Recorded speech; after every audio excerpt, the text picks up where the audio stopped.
Достар, сәлем. Бүгін мен шалқан ертегісін ұсынамын. Жайғасып отырып, тыңдауға шақырамын. Бір күні атай шалқан өсіріпті. Ол дәнін жерге салып, оған су құйып жатып, өс шалқаным, тәтті боп өс, өс шалқаным, мықты боп өс депті. Шалқан тәтті, мықты, үлкен болғанда тіпті үп-үлкен болып өсіп кеткен. Енді атай оны жұлғысы келіп, әрі тартады, бері тартады, шығарып ала алмайды. Әрі тартады, бері тартады, жұлынбайды. Тіпті болмаған соң атай әжені шақырады.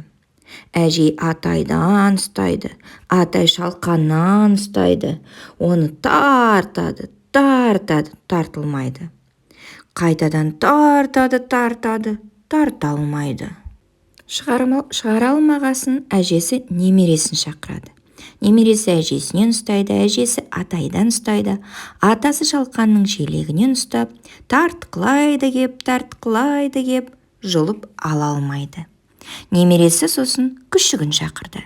Күшігі немереден ұстайды, немере қыз әжейден ұстайды, әже атайдан ұстайды. Атасы шалқанның желегінен ұстап, тартқылайды кеп, жұлып ала алмайды.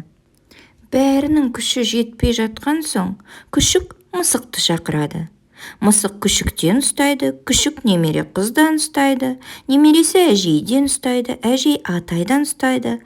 Атасы баяғы сол шалқанның желегінен ұстап, тартқылайды кеп, жұлып алмайды. Енді қайттық деп ойланып отырғанда, мысықтың есіне тышқан түсіп кетеді. Сөйтіп мысық тышқанды шақырады.